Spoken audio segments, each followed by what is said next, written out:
That was Dodgeball headliner, and the interview is now. We got the interview. Beau, can you hear us? Oh. Hold on one sec. Hold on. I can hear his wrestling going on in the background. Can you hear? Wait. Can you hear?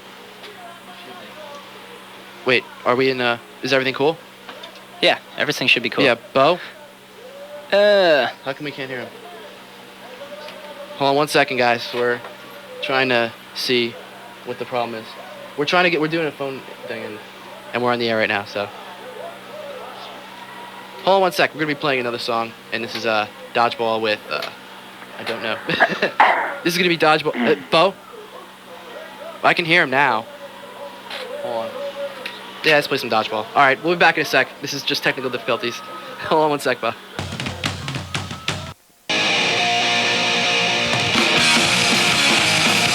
right, we're going to try this again.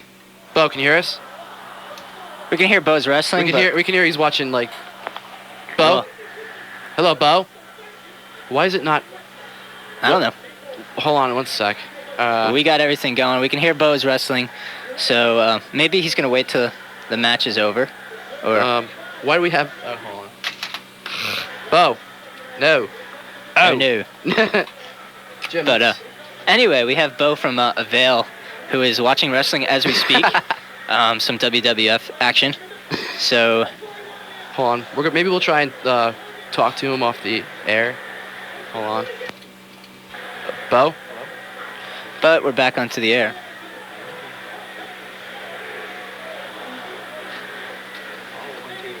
He can't hear a word we're doing. Let's try that now. Hello, 1, 2. Yeah, can you hear us at all? You can hear us now. Okay, you're not being interviewed at this moment. We're gonna keep trying here. Okay, we're gonna play. Keep talking. We're gonna play the Just Delusionals. Don't stop. It's gonna sound like we keep talking. We're gonna play the Delusionals right now. They're a band. Hello. Flair and Hogan are outside. Back stretch. Can you hear us? Hogan with a shot between the eyes. Flair with a face rake. Flair running. Hogan. Oh. Hey, no, Beau. Hogan blocks it. Beau, can you hear us? Elbow to the stomach. Still can't Flair hear us. bounces head off the guardrail. Hogan shot between the eyes again. Hogan's taking care of him on the outside. This possibly could be the Flair greatest back into the interview ring. ever. Climbs back himself. Flair's begging for mercy. I'm getting bored of talking. Boy, this is great. Is it working now? I can hear you a little bit. You can hear us now? Yeah, a little bit. All right, great. All right, okay. cool. Finally. All right, we got this going. We are talking to Beau from Avail, and you are the cheerleader of Avail, are you not? Yes, I am. Now, can you explain, can you talk to us about that? Like, what's that entitles? Like, what is that? What is it entitled? Yeah, like, what are your, what's your, hold on. What are my duties in the band? Yes, exactly, sir. I'm just like everybody else in the band. I have to go to the practices, help write songs, help write lyrics, do all that stuff that you do when you're at home. Then when we go out on the road, I'm the tour manager. Got to take care of all the crap that is no fun. And then I jump around and have a good time and do backups when we play. Cool. Are you guys, you moved to Fat Records from Lookout because you put Over the James, Dixie, and a bunch of other stuff. Well, what prompted that move? How come you guys are now on Fat Rec? The biggest one, and pretty much the basic thing, was distribution. We had gone to, in 1 year, we went to like 17 different countries and could never really find our records anywhere. Last time, one of the last straws being, we went to Europe about 8 months after Oh the James came out, and we couldn't find it anywhere, and we were just pissed, you know? There's nothing, Lookout had problems getting distribution, so we told them that we were going to start looking other places for it, and we pretty much called Fat, and they called us pretty much on the same day, and, you know, we told them we wanted pretty much exactly everything to work like it had at Lookout, but we wanted better distribution, so. Cool. Right on. So I got to see you guys over the summer at the Warped Tour. What was it like to headline over Agnostic Front? It was stupid. There's no way on earth that Avail should ever headline over Agnostic Front in New York City. And 7 seconds. Yeah. Well, yeah. I mean, if we had been in like Reno or someplace and we had tried to headline over 7 seconds, I mean, that's just stupid. I mean, come on now. I mean, Agnostic Front's been around forever. They totally deserve that. I don't know. I think some of the politics that went along with that tour were kind of weird sometimes. So, you know, what can you do? Yeah. The new album is in the works, I imagine. I heard that you guys might be going to the studio at the end of this month. Yeah, we're supposed to be going in the 28th. What's going on with that? How are things working out with that so far? We got 14 songs down. We've done our own demos. You're kind of sitting around doing 8 tracks, 4 tracks. We're basically tightening up everything, and hopefully we'll be able to blast out like maybe 10 days tracking and then 10 days mixing, and the tentative release date's June 23rd, I think. Okay. So Right around the time of the Warped Tour. yeah, we're trying to get it out right before the Warped Tour, because of course Warped Tour is weird, but they offered us a couple weeks on it, and we figured it made more sense to try and get it out right before the Warped Tour. That way we can harass the crap out of them and make them put us on it for the whole tour. So, just because some of the politics that go along with that tour are really lame, but it's a really, really good time. I mean, there's no way that bands of that size get to hang out with each other and play shows together. So, it's awesome to be able to play with your quote unquote peers. Yeah. So, I had a lot of fun last year. So it's like the festival type deal more your guys' style, or do you like the smaller clubs? I don't know. I don't really think we have a style. I mean, when we played Warped Tour last year, we played a week's worth of shows out to Salt Lake City where we picked it up, and we played in one place. We played in a record store in like Arkansas to like 35 people. That had never. They're like, this is the second show we've had in 2 years. And we were just excited to play. We had a great time. And then we like the day before, I think we played in like Arizona, like 900 people. I mean, the whole tour is just. We don't really have a set type of place that we want to play. Like, we like to mix it up as much as possible. It's playing in front of, 1 million people on a 30-foot stage with a barricade and bouncers is fun once, but if you do it every night, it's lame, Yeah. And if you play in a tiny little club with a 6-inch stage, that's fun. But if you do it every night, it's lame, Right. So we like to mix it up as much as possible. The new stuff on the upcoming album. What's the material gonna be like? What are we about to hear? I think it's a logical progression of where Over the James left off. One of the songs that it's going to be on it is Taken, which was on the Life in the Fat Lane comp. Okay. And then another song was Union that we put out on a EP for Fat. So I mean, if you know those songs, those are kind of the middle ground songs. We have a couple slower kind of weird songs, and then we have straightforward like Southbounds and FCAs and stuff. I mean, it's pretty much the same stuff. We're just 2 years older. Yeah. Can you tell us about the Motorhead tribute album? What are you gonna be doing for that? It's actually I think it's a comp called I Love Metal, and I can't remember who put it out because I don't think we ever got any. But we did a Motorhead song. We did Iron Fist and put it on that comp, and it's out supposedly, and I've seen it a couple times. But Okay, I know which one you're talking about. I think Get Up Kids do like Random Blood or something. Yeah. I have seen it. Yeah. Triple Crown. Yeah, that's it. Yeah. Triple Crown. I was going to say, I've only seen one copy of it, so I don't know. I've seen it at a couple of shows at the distro tables. I don't have any. We don't have any. We shop in the wrong place, I guess. Yeah, it's one of those, us big rock stars and all, putting out comps and never getting the CDs. That's definitely something that every band should have is their own music, but who knows? Yeah. Labels. Yeah, hey, people think, yeah, you guys are huge and stuff and blah, blah, blah, blah, blah. And yeah, okay, we're so huge, we put out a comp and we don't have any copies of it. We go through the same stuff that every other band goes through. I want to talk about an incident that happened in Europe, in Germany, with you guys, the Bouncing Souls, and Lagwagon. Right. What happened there? A little scuffle with the police now? Well, I'll give you the really, really short condensed version, Okay. which was me and Tim and Joe and, let's see, the merch guy from the Bouncing Souls and Pete from the Souls, Big Bitch, Rugly, a bunch of guys from Lagwagon, just breaking bottles, being dumb. It's 4 o'clock in the morning, in the middle of Munich, Germany. We figure, what could actually go wrong? Next thing we know, I almost get hit by a car. Big Bitch throws a bottle at the car, misses it. Security comes out and traps me, because they're like, oh, that's the man right there, and traps me in between the buses and the club. And so, of course, we're all still having fun. We're not pissed. Okay, I'm in trouble. So we start taking pictures, and, we have video cameras, and the security just pretty much freaks out and starts, pushing people and slapping people, and it just broke out into the biggest fight I've ever seen in my entire life, basically. Wow. It was like 10 or 15 of us and like 30 or 40 of them. And these are all like big, monster muscle guys, you know. And got in a huge, huge fight. A bunch of us got handcuffed and dragged back into this security place. I got pulled into a room and stomped. Oh, God. Lights off, total like what's that movie where that guy tries to smuggle hash back from Turkey or something, like Midnight Train or something? Yeah. Got handcuffed, got stomped. And the best part is really cool is that Something cool came out of it. a bunch of stuff. I mean, it's a story, and I get to tell it a million times. Yeah, I know. But they were rooting through my pockets as they were stopping me. Found one of my disposable camera, threw it up against the wall, and it took a picture. So there's like a picture of from my thighs down and a guy kicking me. It's great. Police came. Me and Carlos from the tour manager from Lagwagon had to go to the hospital and get stitches and all this other shit. Then we had to go to jail and we got bailed out, and then we left.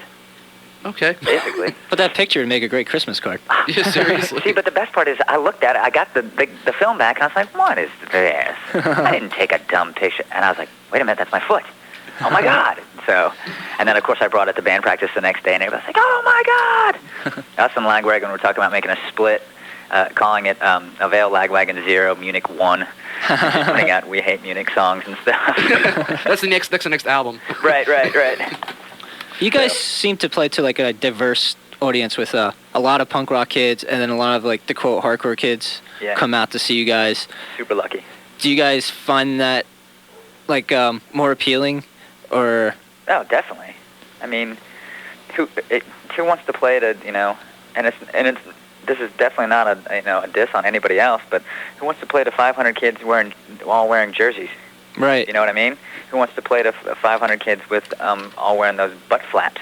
Mm-hmm. You know what I mean? Nobody wants to do that. I mean, that's what I love about your guys' shows, being the diversity there. Well, we were really lucky. You know, we got pegged as a straight edge band when we first started, and then we became friends with bands like Born Against and Rorschach, and played shows with them, and then somehow or another became friends with bands like Lagwagon and stuff, and got these crowds. And I mean, I don't know, we're just super lucky. I mean, that's when we were growing up. That's how. You know, it was hardcore punk rock, and that's how, you know, your best friend could be a total crass punk, and you could be straight edge, you know, I don't know, youth skater. Yeah. And everybody went to shows and everybody hung out. It's the same music, you know. Right. So yeah, we're really lucky, and we really enjoy it. So we like the diversity. That's what it should be like. What's some stuff that you listen to when you were growing up that kind of influence what you're doing? I don't think we really got influenced by what we. You know, by that, because we all have such stupid different tastes. But like, I grew up listening to RKL and Agent Orange and the Adolescents, pretty much everything from Southern California. If it was on XXX, I ate it up, you know, and like Minor Threat and Youth Brigade. And Tim was a metalhead, you know, listening to like Bathory and all that weird stuff from like the 80s. And Joe pretty much listened to like stuff that you would see on Live Aid. You know, so we all listen to such diverse music that we don't really have. Joe will come in with a riff and we're like, dude, what is that? Hootie and the Blowfish? You know, and then Guamper will come in and he'll have a riff and we're like, all right, if you write one more RKL sounding riff, we're gonna kill you. You know, so I don't know. Kind of like the Offspring with TSOL. Right. Seriously. See, I was a huge TSOL fan, and that's where me and Joe connected when we were little kids, because he loved TSOL. He liked the metal stuff. Yeah. I like the, Green Album and stuff. So, I don't know. That's the way to go, though. Oh, yeah. It's a great record. But that's how everything comes together. I guess your unique sound with all the different... Yeah. Which is really cool. Well, thanks. I want to talk about also, you mentioned before, like you go in with songwriting and stuff. How does the whole songwriting process go? Is just one guy, or do you all collaborate? Oh, everything is... Almost every song we've ever written is collaborations. Let's just say Joe will come in with his Hootie and the Blowfish riff, and we're just like, dude, that's horrible. And then Guamp will come in with his, RKL riff, and we'll kind of try and combine the two. And Tim will go, okay, well, wait. If you do this, and we can do that to chorus, and then we'll do this, and we'll switch that. And I'll go, yeah. And then we'll have this, like, Poison idea breakdown. And Ed, our new drummer, will just be like, yeah, and we'll play this beat. And that's usually just the way it works. And then we kind of work it out that way until we feel like we have something. We record it, play it again and again and again and again, We keep recording it. Then Tim or Joe or somebody throws lyrics down on it, and we listen to it, and sometimes we go, dude, that sucks. And then we never do anything with it, and we try and rearrange it and use different parts, and sometimes we think it's the best song ever, and it turns out that it's okay. So. Got something? Anything else? Lineup changes. You guys have gone through a lot of lineup changes. How many incarnations of Avail have there been? Well, in theory, there's only been 2. Okay. There was the original band that started way back, like 12 or 13 years ago, and that was pretty much Joe and a bunch of other guys. And then Tim got in the band, and I was a really bad roadie for a while, and then we moved to Richmond, and then that's when we got Eric and bass player number 2. And so it's pretty much, since, for like the last 10 years, it had pretty much been the core group of me, Tim, Joe, and Eric. And then we just kind of been going through bass players like a buzzsaw. But we've only had maybe, I think Gwamper's number 5 or 6 or 7, I think. Yeah, it's a lucky number, I guess 5 or 6 or 7 maybe. Yeah, it's one of those. So I think he said lucky number. Yeah. Just tell him that. Just keep on telling him that. Oh, we do all the time. I go like, dude, you're number 7. You're like, you're the biggest number we got. Your money, you don't even know it.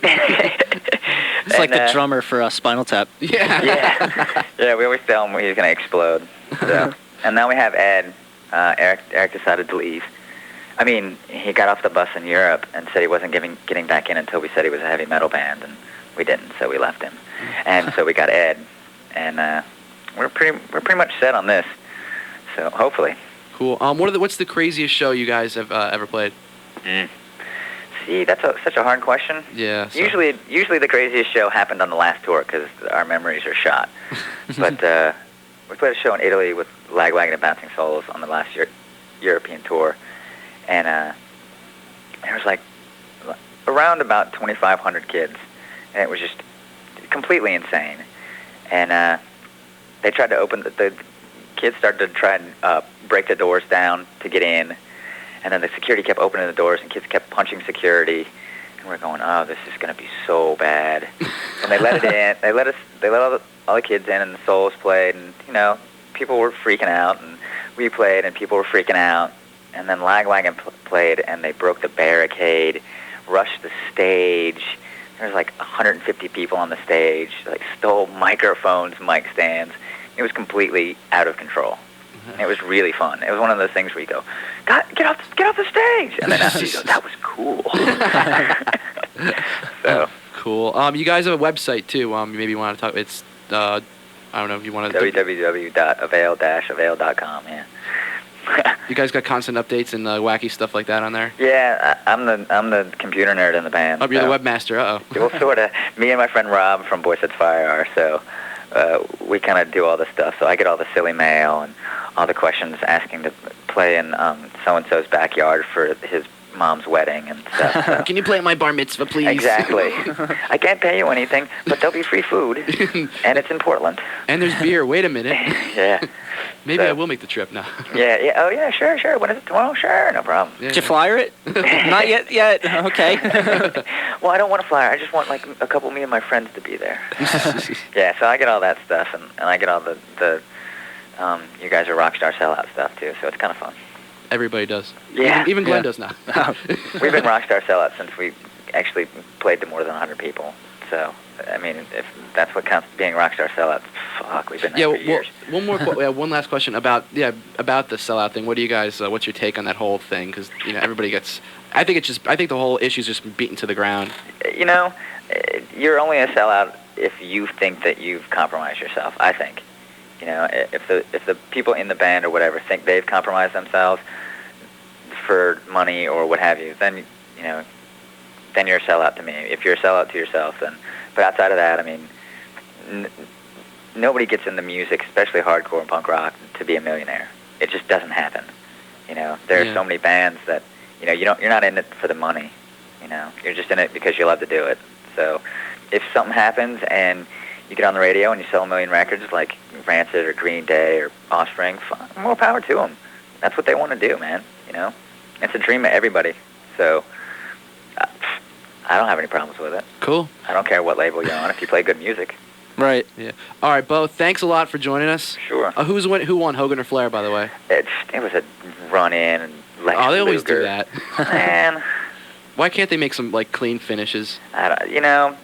because Flair would just whoop him. What do you think about? I'm asking one more question. What do you think about WCW and WWF? The whole crazy, Rivalry. the whole crazy thing that's going on there. It's fun. I like it. It's a big silly soap opera. That's all it is. Yeah. I love it. I love wrestling. Cool. I've loved it since I was a little kid. So.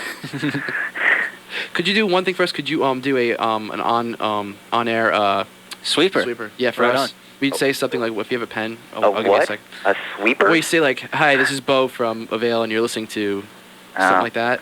Yeah, sure. Cool, thank you. It's gonna be cool. Yeah, sure.